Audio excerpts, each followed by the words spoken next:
So quiet in here. We're going to wait a little for somebody walking. Come on in. Where I think we're going to start. And welcome. We're delighted you to join us. We're very much looking forward to hearing Sharrissa discuss Lundeberg.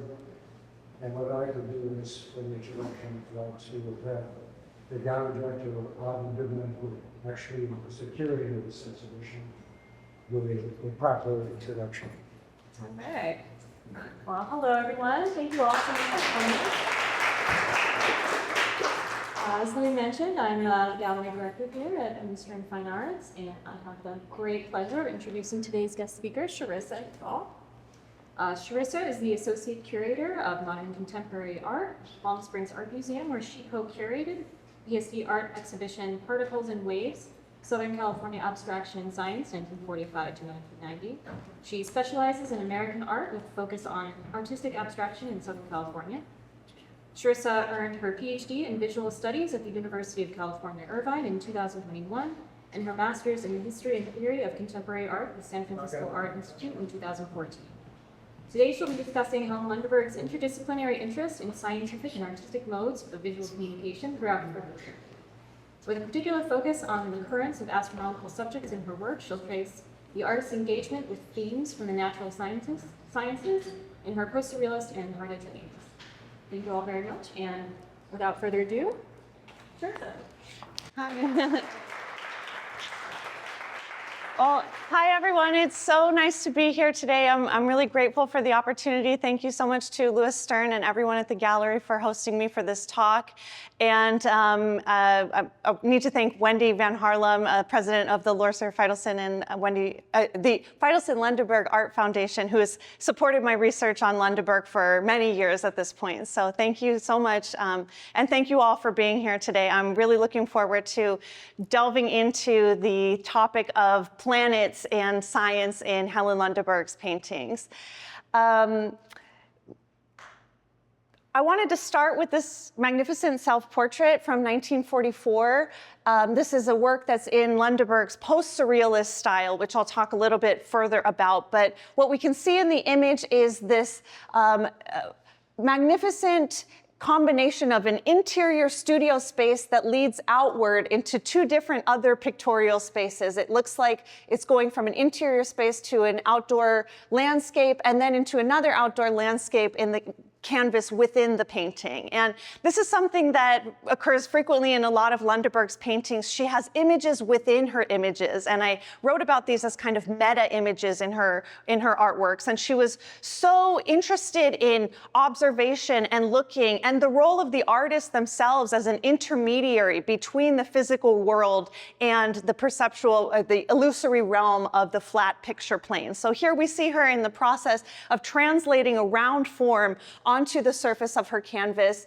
And it goes beyond just being a kind of typical studio scene in the way that it's a bit surreal. It looks like she's reaching into the scene, and it looks like there's a kind of larger than life planet hovering at the horizon line of this landscape that she's painting. And Lundeberg is an artist who contributed significantly to modernist artwork in Southern California. And she was born in Chicago in 1908, but moved at a young age. She moved at age 4 with her family to Pasadena and lived in Los Angeles for the rest of her life. And she contributed significantly to two major movements within Southern California, Post-surrealism and hard edge abstraction, hard edge painting.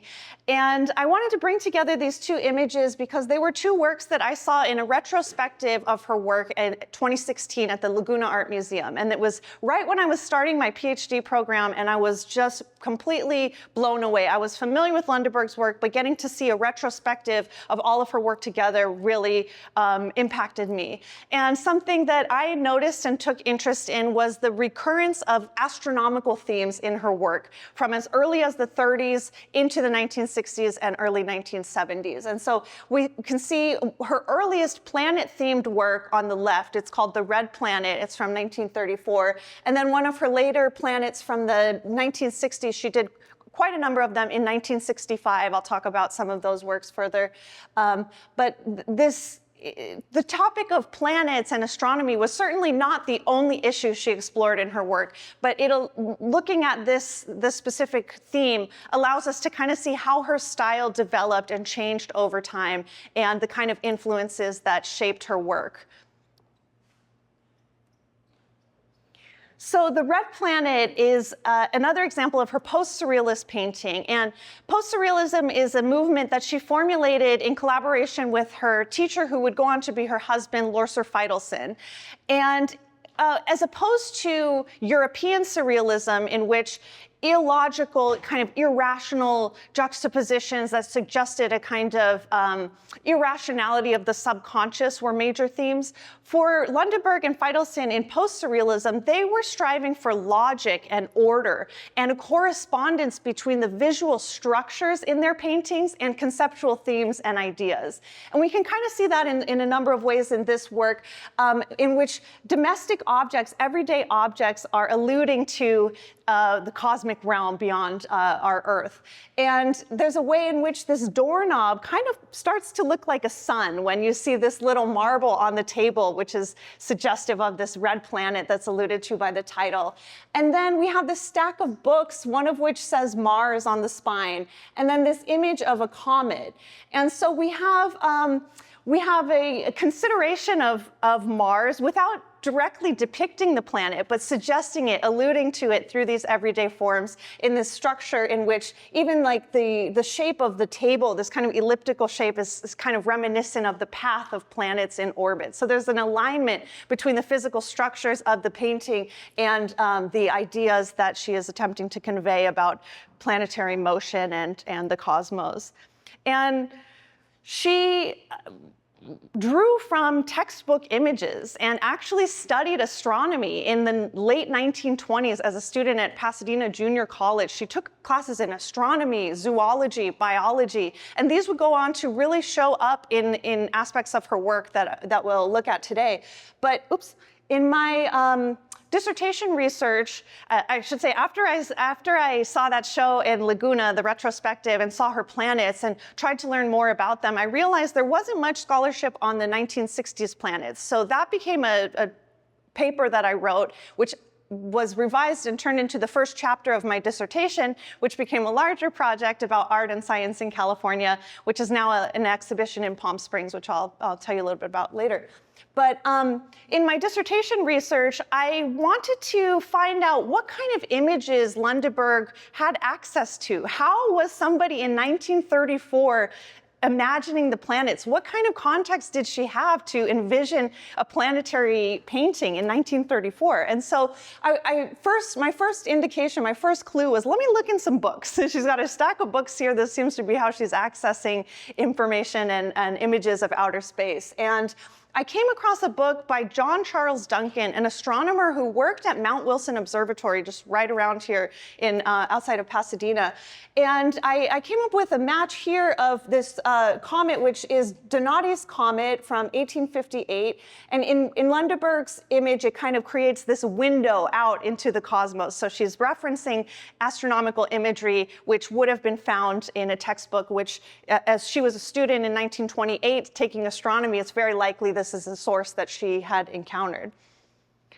I also wanted to point out that she did a series of lithograph prints on this topic. Since they were black and white, she transfers the title of the red planet to just planets, because she can no longer indicate the planet with the red color. But I also want to mention about this lithograph. It was part of a series of federally funded artworks during the WPA, during the Great Depression.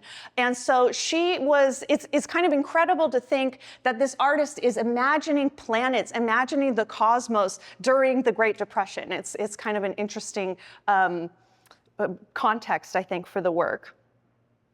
And one last note about the red planet is that the medium that it's on, it's a material called cellotex, which it's been banned. It used to be a construction material, and it was banned because it has asbestos, but it was a cheap construction material which was being used as an artistic support here during the Great Depression, when obviously it was difficult to access materials. And here's an image of a statement that Lundeberg published. She wrote this and collaborated with Lorcer Feidelson on what's really one of the first manifestos of avant-garde art in Southern California. And the essay, the short essay here, gets into the juxtaposition I mentioned earlier between European surrealism and this new classicism or post-surrealism, which aims to create logical ordering in the compositions that aligned with thematic concerns. And so I'll show you this painting, which was reproduced in that statement, in that manifesto. This is plant and animal analogies from 1934 to 1935. And it's an incredible work in the way that it shows her interest in scientific imagery and drawing connections between different disciplines, art and science, as well as examining structures, forms, shapes that recur throughout different natural organisms and structures. So what we see is a cherry seed, and we have these dotted lines to kind of guide the viewer through the image. The cherry seed is being juxtaposed with a human womb. And there's lines that point us over to this branching structure of an artery. That's a drawing of an artery being compared to a tree. And then this bell pepper, and unbelievably on top of the bell pepper, that's a diagram of a fetal brain. And we have in this exhibition some of the drawings, the preparatory drawings for this really incredible work. She not only was drawing directly from scientific textbooks, she also made note of this, the page number on which this diagram of a 31 to 34-day-old fetus was coming from. And here's another example, this one of the works in the show as well, the study of the fetal brain and the textbook from which she was deriving this kind of source imagery. And again, she lists the page number on there, page 541.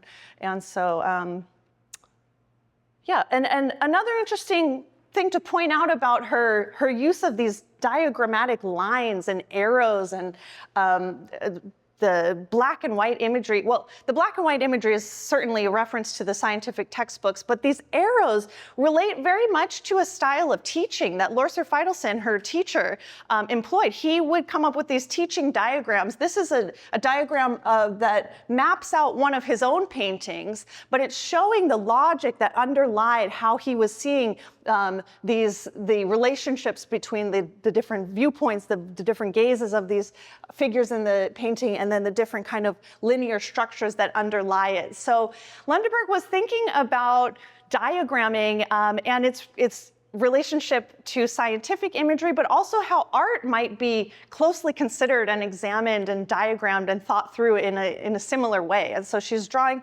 using these black and white illustrations, and by leaving them black and white, she, I think, is directly alluding to like kind of a source image, a textbook image, and including them in this diagrammatic scheme that is meant to show that there are connections here, there's a meaning here, there's an underlying idea about relationships between structures and forms across different kind of organic, different kind of organisms. This is an unbelievable work that's in LACMA's collection from 1937, Microcosm and Macrocosm. And we have this larger-than-life figure on the side of this landscape scene who is in between the realms of the microscopic and the astronomical. And the figure is holding a lens. It could be, I think it's been suggested that this is maybe a self-portrait of the artist. But this figure is holding a lens and looking at these forms which are gradually increased in size, this little cluster of stars.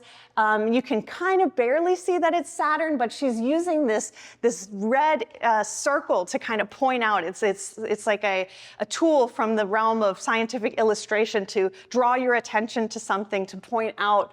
And she's got arrows here as well. And so this is very much about looking, about observation, about how science can teach us about what is beyond the typical human range of vision. And it very much shows her interest in in the natural world, in thinking about what we can learn from science and how this might be expressed in artwork. And I think this positioning of the human between this micro and macro is a theme that we'll see in a number of her works that she explored. This wonderful drawing is included in the exhibition. Really amazing to see the preparatory sketch for this incredible figure in the microcosm and macrocosm.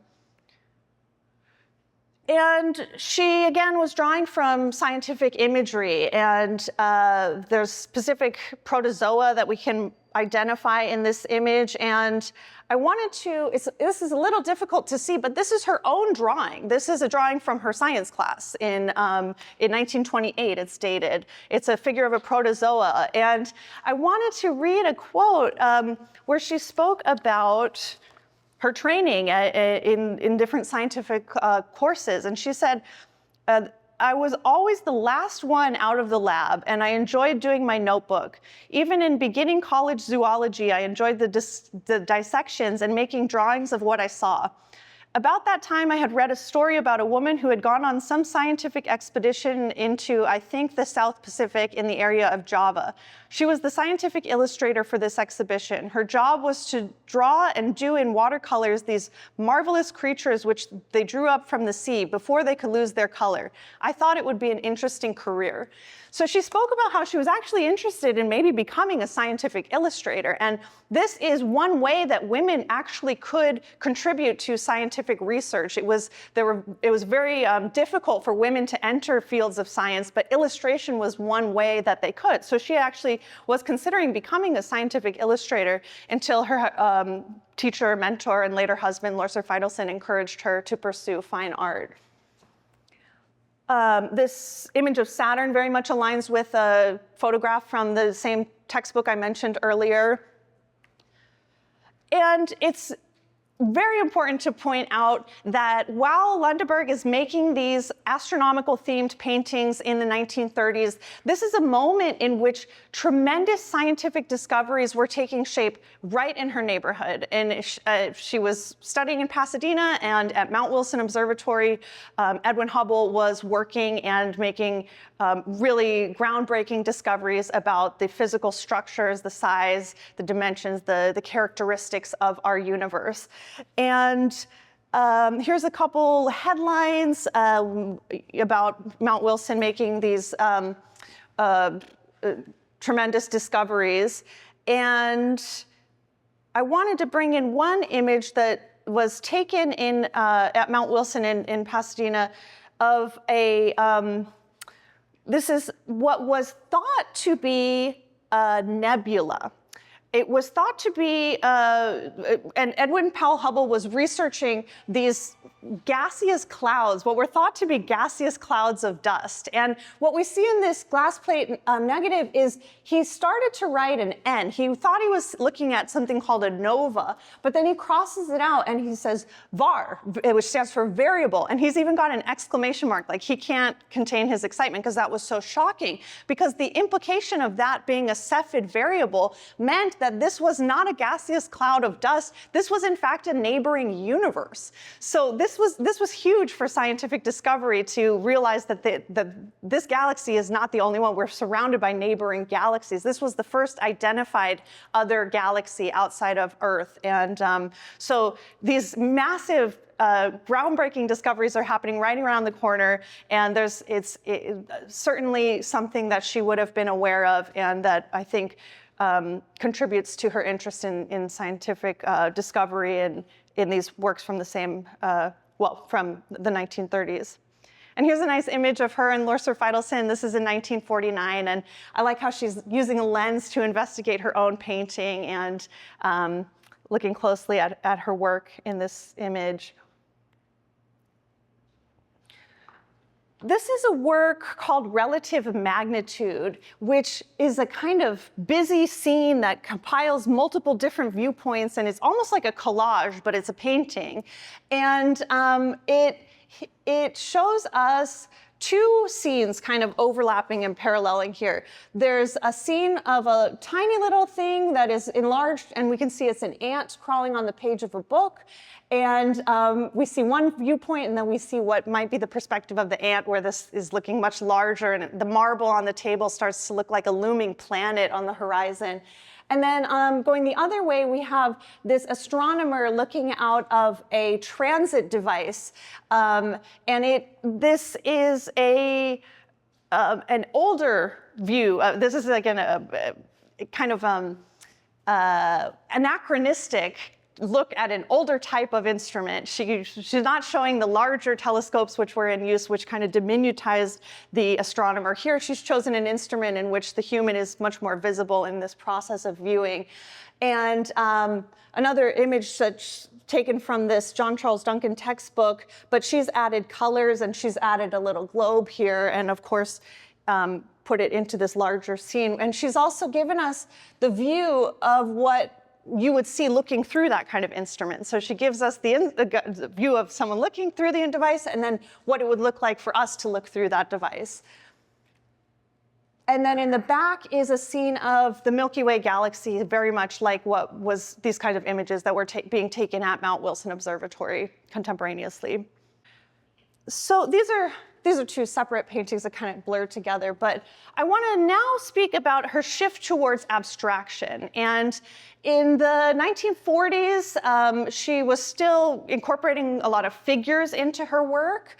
Starting in the 50s and moving onward, there's less humans and then a definite shift to visual abstraction.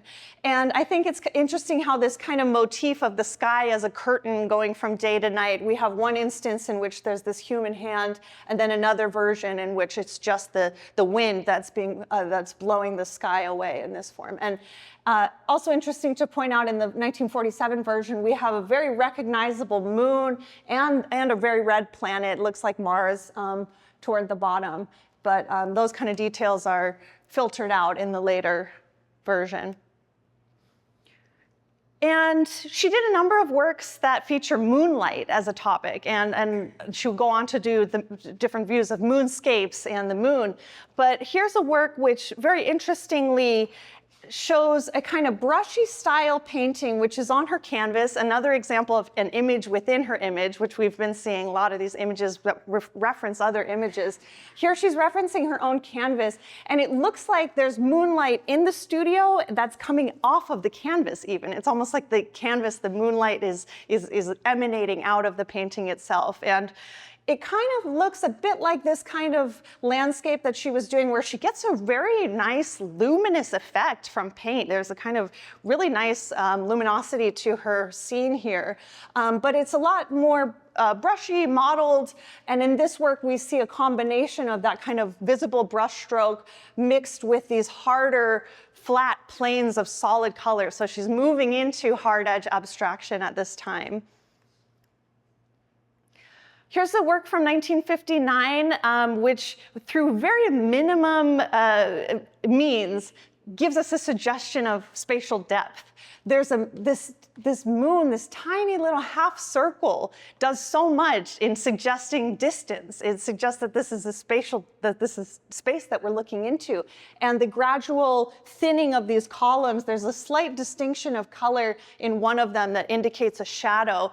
So through a very refined compositional means, she's really giving us a lot with these few geometric forms. And I think it's incredible how much that little half of a circle does in indicating a horizon line and suggesting that we're looking out towards a kind of moonscape. Here's another work in which very minimum amount of forms are suggesting a position in cosmic space in this instance. We have only 3 forms, 2 half circles and 1 small circle, and yet we have a total sense that we are in outer space looking further into even further cosmic depths. And this is a work that we have up in Palm Springs right now at the Particles and Waves exhibition. So this is a really great example of this hard edge abstraction. And from my understanding, this is the first hard edge planet painting that she created in 1961. And it's interesting to note about this cropped planet motif. Something that was really situating us as being in outer space in that last image was the suggestion of this cutoff part of the planet. And that's a view that was actually circulated first in science fiction. It was an imagined view. And this is the first image on the right, the first image of Earth from outer space. And that was taken in 1946. And this image has been written about as being very abstract. It's both representational but abstract in the way that we have this kind of half a view of the Earth from outer space taken at 65 miles up. And Lundeberg will go on to create these hard edge paintings of planets, many of which feature a circular planet within a square composition. And these works prefigured, they predated these very influential later photographs of Earth from space. So at the time that she was creating her planet paintings, it was the most concentrated effort towards pushing to human spaceflight. She was working in a cultural context in which the US was pouring billions of dollars into the effort to land a human on the moon. And as a result, popular culture was inundated with images of outer space, different images of cosmic space, and the planets and the moon and our own Earth were being viewed and visualized in new ways and also imagined in new ways. So her works, I'm going to look at how she was creating these planet paintings before the moon landing and before these images were taken and circulated.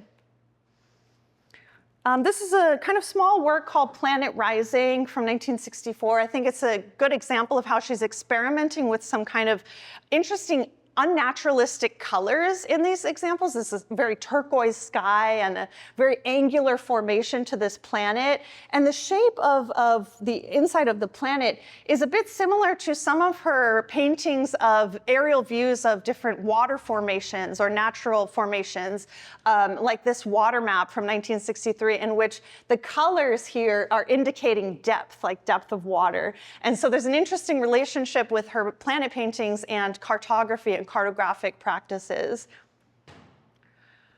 This is a small planet painting from 1965, and it's a typical example in that it's more modeled. It's unusual in that there's this kind of swirling that's happening, whereas most of her planet paintings are rendered in this hard edge style, like this one from 1965.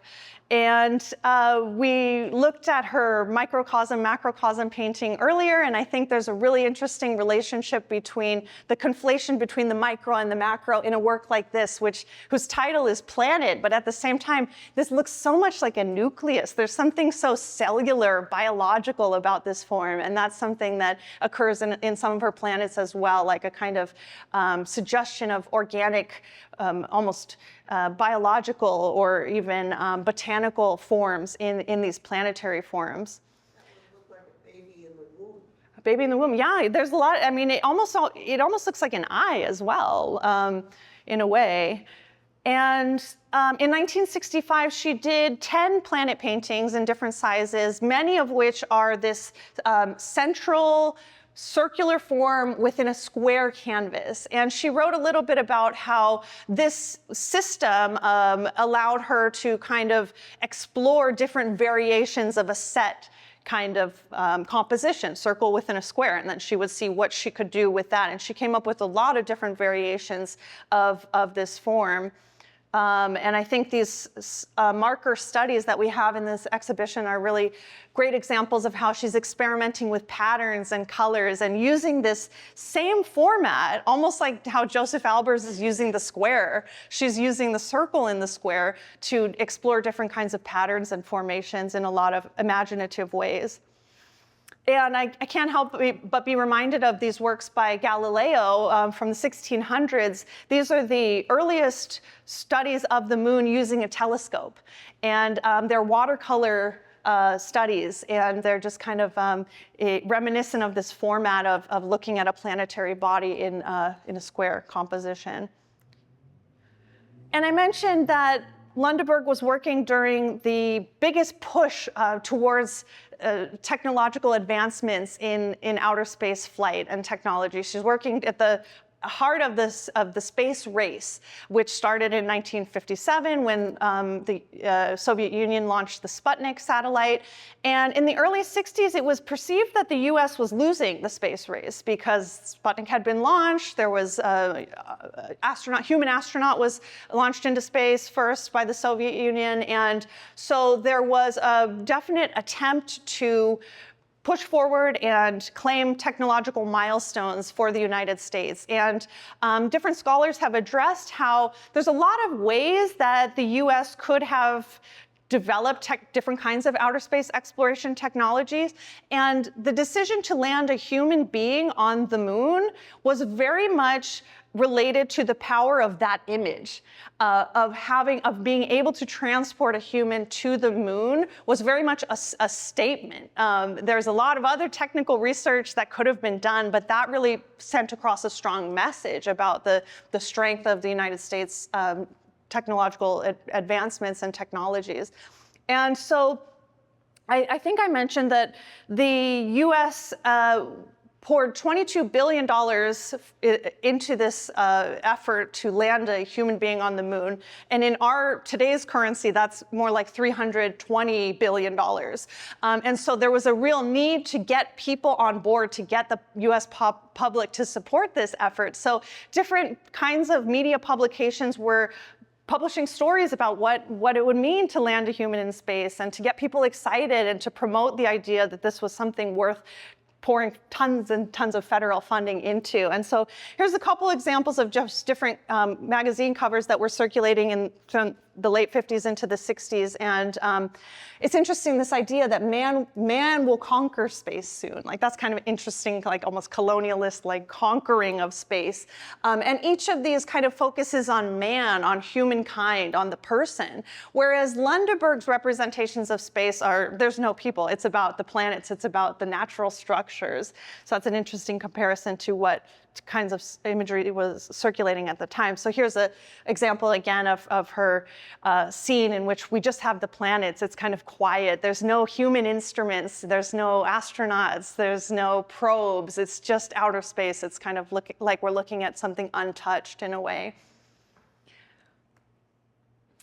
And as she's creating her planet paintings, before certain iconic images like the blue marble image of the Earth came out in the early 70s, there weren't really specific images of planets. There's some historians have described a kind of semiotic expansiveness about ideas of space, American understandings of space. They were diffuse. There was a lot of imagination. There weren't precise images that people thought of when they thought of space. There was a lot of different kinds of imagery that would come to mind for people. And so something I've thought about in my research is the way that space and outer space were very much a mixture of both science and imagination in the 1960s. There's a lot of human imagination going into even scientific descriptions and illustrations of outer space. So I wanted to bring up this spread from Life magazine in the early 60s. This was an unmanned space probe called Mariner that flew by Venus to track data and take information. And there was no camera, there was no device to actually take images of the planet. Instead, it sent back messages. Here's a little blurb of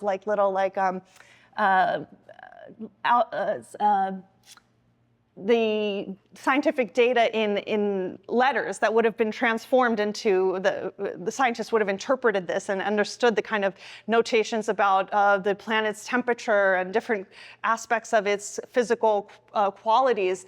But we were not getting images beamed back, we were getting data. And so there was a complete translation that was happening as scientific illustrators were interpreting this kind of data. And so what's being presented as a news story about Venus, and here's what we know about Venus, here's what we're learning about Venus, it's very much imagined. It's a scientific illustrator imagining based on the scientific data that was reproduced. There was no images directly coming from the space probes.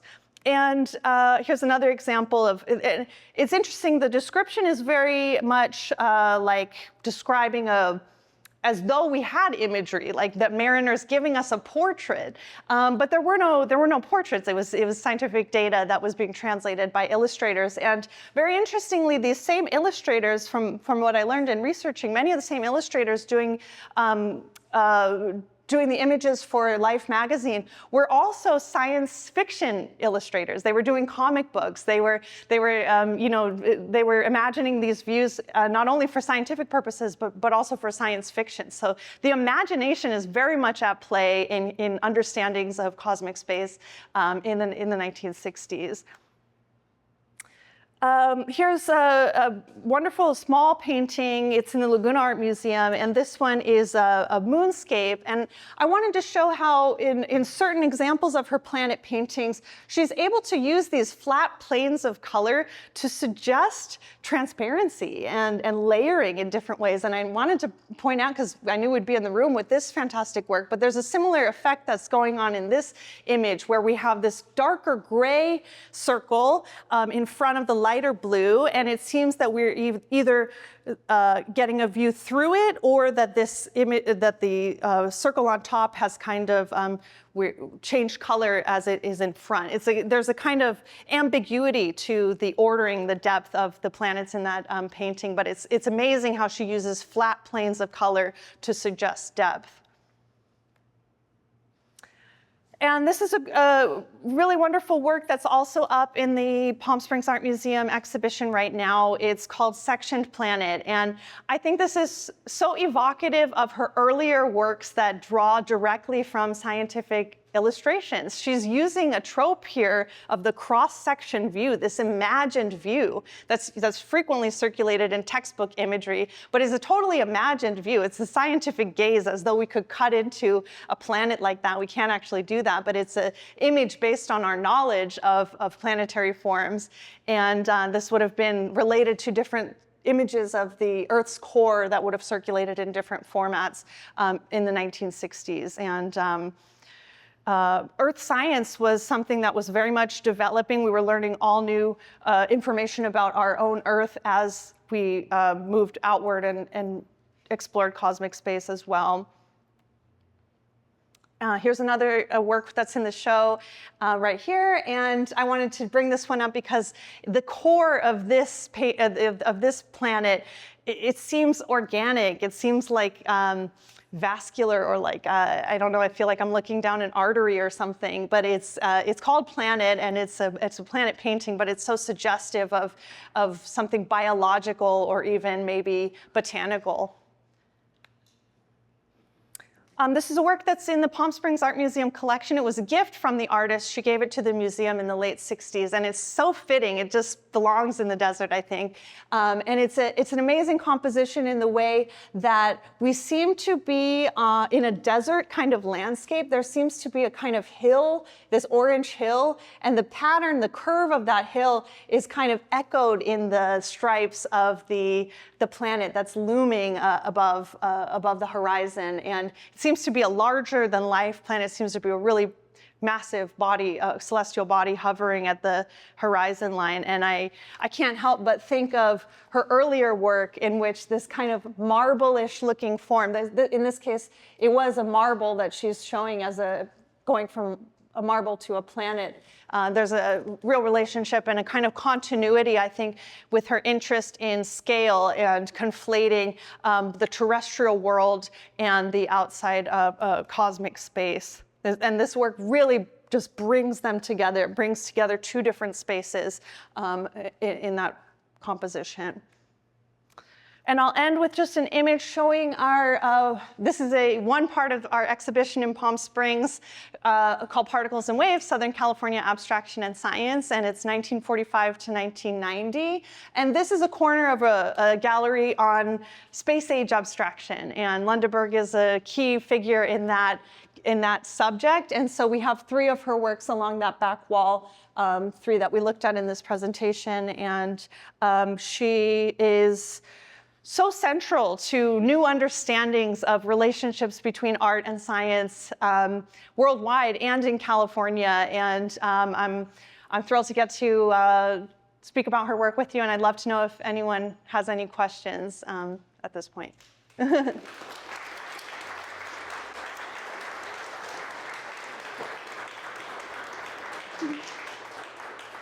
Thank you, yeah. Well, she was in Pasadena, and I wonder about the influence of Caltech. Yeah. The research at Caltech would have been about travel. Yeah, absolutely. Yeah. I think, of course, there were overlaps between Caltech scientists working in Mount Wilson. I focus mostly on the connection Mount Wilson Observatory, given her interest in astronomy, but sure, Caltech would have been another source of inspiration, I'm sure. Yeah. Yes? What was did she derive a lot of inspiration from the landscape around LA? Because I know a lot of other artists who are her contemporaries were really like enamored by the desert. So I was thinking about the last one you showed. Oh yeah, absolutely. She was looking at landscapes widely and really didn't travel much outside of this Southern California area, but she did, I've seen passages in a letter where she wrote about how much she loved driving in the desert and seeing that scenery. And there's views of waterways, different waterways that she observed from the height of an airplane. So she was looking at very much at the regional landscapes in the area, yeah.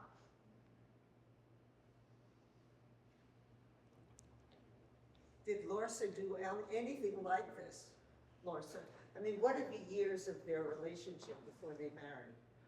What are the years of Yeah, their? she was a student. She was his student beginning in the early 30s, and they married in the 50s, 56, I think. And he explored certain scientific themes in his work. There's one work that's called Life Begins, and it's a juxtaposition of a baby. It's an image, I think from Life magazine, of a child being born, juxtaposed with a cosmic landscape. It's a collage. I think it's in LACMA's collection. So he did explore science in some of his works, but not to the extent that she did, I would say. Yeah. Yes? You've done such an amazing job at research and really informing us all, myself included, about this whole, more than a chapter in her work. It really went on for some time, but I'm wondering through all of that, are you still left with some questions about all of this? Are there particular things that you're still looking for? Oh yeah, that's a great question, thank you. And I meant to thank you at the beginning of the talk because Suzanne Muchnick has written about Lundeberg's work and in ways that really were influential for my own study. So thank you for your research, which really laid the ground for this kind of work. And in terms of ongoing questions, yes, I think I'm still seeing new drawings that I haven't seen and different kind of preparatory works. And occasionally I'll find a new planet image that I hadn't seen before. And so I think there's still a lot left to think about and wonder about. I feel like even though I've worked on this for many years, there's so much left to think about. But specific questions, I have to think about that further. Yeah, thank you. Yes? How about Natalie Newking? And there was a 20-year period, I believe, where Natalie would not give Lorsa a divorce. And so Helen waited and then became Mrs. Lorsa Iqbal. Yeah. Was Natalie, I mean, we've seen fairly few of her paintings. Yeah. Was Natalie doing anything like this? I can't say for sure. I'm not so familiar with her work, I'm sorry to say. Not sure. Yeah. But another contemporary who was working in hard edge painting and creating astronomical themed works was Eva Slater, who moved to Los Angeles from Germany in the 1940s. And you can see, this is her work here, a very small image, but that's a work called Galaxy from 1954. And she was a friend of Lundeberg and Feidelson and was in dialogue with them and was creating her own kind of hard edge painting. She used little triangles, which she called cells, and was very much in dialogue with these artists, with Lundeberg, about a shared interest in visualizing the cosmos through visual abstraction. Do you find any Scandinavian influence? Oh, that's interesting, given her heritage. That's something I'd have to look into further. I would have to, yeah, I'm not sure right off the bat. Yeah. Well, certainly in terms of the colors, the colors are very Scandinavian. yeah. There's also, in her work, you get a sense of that the cosmos is more introjective. It moves into the self. Yeah. It seems as if there's a kind of an inner-outer movement with that respect. Right, And, right.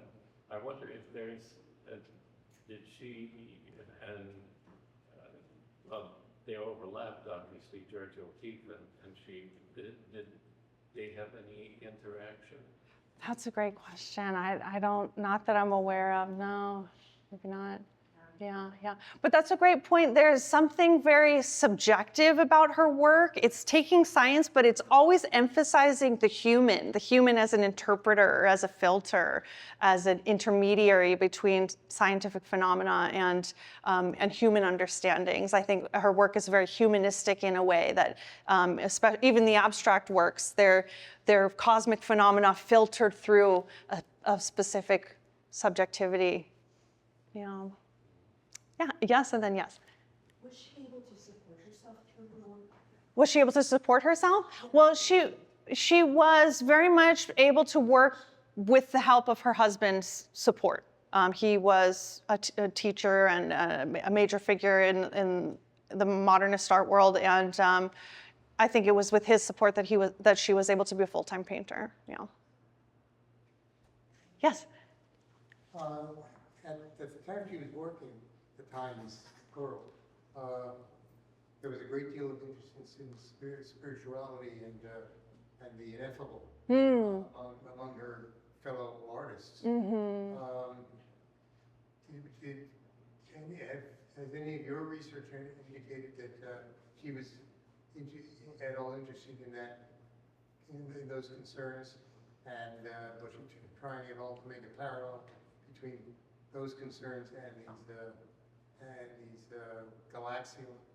That's a great question. And the issue of spirituality in her work is not one that I've really explored, but I think it's worth thinking about. Certainly, her work adds a dimension of kind of the imaginative and the surreal in a way. So there's something beyond the physical world, the physical earth that we're in. She's interpreting things from the landscape that involve feeling and subjectivity. But specifically spirituality is not something I've traced in her work, but could be a path for further investigation. Yeah, yeah. Yes? How do the men at Caltech feel about her work? I don't know if the men at Caltech knew about her work. Probably not, yeah. Did she show it in the time, in the period? Did she show her work? Yes, absolutely, yes. But I think there was a pretty strong divide between the worlds of art and science. I mean, there was an artist residency at Caltech in the early 70s, but I don't think there was a huge amount of conversation, of dialogue between the two. Yeah. Yes? Thanks for a great talk. Oh yeah, thank you. I was struck by one of your comments about the painting on the left wall, that it's almost vascular. Yeah, right? yeah. I can't help but, like, we're obviously looking out at planets, but I can't help but think like we're looking through a microscope. Yes. At the cellular level, I was also struck by the scale of the paintings. Some are so big and others are so small and focused. Could you just talk a little bit about scale? Oh yeah, thank you for bringing up scale, because that's a huge theme that runs throughout her work and something that is so evident in something like microcosm and macrocosm. And I think this idea of humans being in between these scales is something that recurs throughout her work, and her interest in observing, like we see in the plant and animal analogies, these recurring structures at different scales and in different organisms. I think that these planet paintings very much conflate the micro and the macro in a way that's inseparable from her earlier post-surrealist work. It's almost like she's taken something that involved a lot of images and a kind of complex arrangement of things, same with relative magnitude, I have that. She's able to distill this idea of different scales happening all at once. By the 1960s, she's able to do it in one composition, which is kind of remarkable. So yeah, thank you for bringing that up. It's a very good point. It's something that's very evident in the transition of her work across styles. Yes? Could you tell us a bit about the process of curating this exhibition? Yeah. What idea you started with, and did it shift along the way? Oh, sure. Discoveries? Oh yeah, thank you so much for asking. So the exhibition in Palm Springs took shape out of my dissertation, which originated with this project. And so once I looked at Lundeberg and planets, I had a wonderful advisor at UC Irvine, Cecile Whiting, who said, you know, and I was uncomfortable. I said, I'm not a scientist. Like, I don't know, I'm nervous about doing a project about art and science. And she said, you know, nobody's really doing it. So like you can do it. Like you're not a scientist. You don't have to be a scientist, but you can try to do it. And so that was amazing. And, encouragement to look further at this phenomena. So in my dissertation research, I was looking at artists who hadn't really been written about as much. I wanted to draw attention to artists who I thought needed more scholarship. And something that emerged in the abstract artists I was looking at was this recurring theme of science and technology and engineering being an influence. And so I went on to add chapters on Mary Kors, on Fred Eversley, and on an artist named Bettina Brendel, who's almost nearly forgotten, but she's prominently exhibited in our show. And at that point, I had 4 case studies, and I realized, oh my God, Claire Falkenstein, Helen Pastian, like all these other people. And so I realized that my dissertation could never encompass this larger project. And happily, right around the time I was finishing my dissertation, the Getty announced that the theme 5 years from then, in 2024, was going to be art and science. And so I was able to meet with the director of the Getty Foundation and say, I'm studying this, and I'd like to be involved in an exhibition. What do I do? And I was advised to find a co-curator, because I had never curated, and to find an institution that would house the exhibition. And so given that opportunity, the Getty got on board. They were excited about the research and the possibilities. And so with my co-curator, Michael Duncan, who's a specialist in LA modern art, we spent actually 5 full years considering the history of Los Angeles art and what artists fit. Like, there's so many artists, and this is a huge topic, and really, like, I feel like I couldn't fit everyone, but we have 35 artists in our show, and close to 70 artworks, and we really spent a lot of time researching and considering how to tell this story and how to determine which artists were really influenced in discernible ways in their abstract art related to science. So it kept growing. It started with Lundeberg, it became a dissertation, became an exhibition, and it could even keep going. And I think what's exciting about the Getty's PST initiative is drawing attention to these kind of obvious overlaps in different ideas between art and science that have really been kept apart somewhat unnecessarily over time. And so this is a really exciting moment where a lot of projects that have been in the works for 5 years or so are now in the world, and I think it's going to be tremendous for art historical scholarship and interdisciplinary scholarship in general. Yeah.